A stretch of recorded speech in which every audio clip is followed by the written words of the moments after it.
I don't know about you, but this chronic illness that I went through, it was like a prison sentence, okay? It was like I felt constantly confined.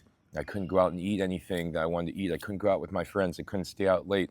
I couldn't really do all the things I was doing before. So I felt like I was imprisoned here in this restricted lifestyle that was just not me and it was not my past life. And I felt so lost. I felt so lost. But eventually I started to realize that, when you have time in your own mental prison, you have a lot of time to think and restructure your thoughts, your beliefs, connect with God, connect with something greater than yourself, get out of your own old programming, old conditioning, and really find the true calling, right? So what happened with me was I found my true calling. My true calling was through the illness to be able to get better and help people who have chronic illnesses.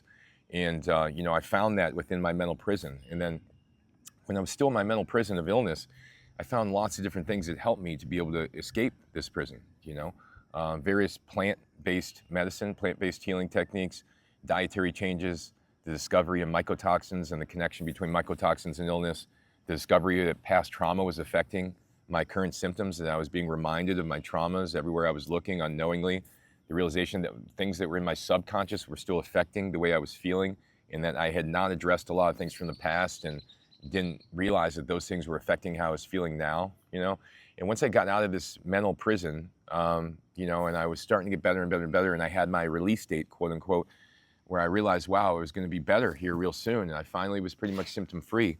Then at that point in time, I went ahead and started to look at my future, and it felt really weird because I was leaving the prison now, and I was out back in real life again. I was able to do all the things I was unable to do before. I was able to eat the foods, hang with the people, stay up late, party, do whatever, work, go to school, all the things that I would do before. I was able to do them now, but everything felt different because of this prison that I was in for, 14, 15 years. Now everything looked different. It's like the world had passed me by, quote unquote, because I was in my own head for so long during this illness that I had not even got in touch with life. I had just been in my own head for so long in this trauma. So once I came out of the mental prison, came out of the trauma, came out of the illness, started to live life again, it was a beautiful thing. It was almost like life was brand new again. And these things that were just little things that I'd take for granted, like the bird flying by and the wind and the sun coming out 3 days in a row, or the trees, or my daughter's laugh, or little stuff like that would now make me happy because I had gone through this difficulty. I'd gone through the mental prison. I had escaped it, and I realized what it felt like to be in that darkness, what it felt like to be stuck in your own mind, in these physical symptoms and these thought loops that kept recurring.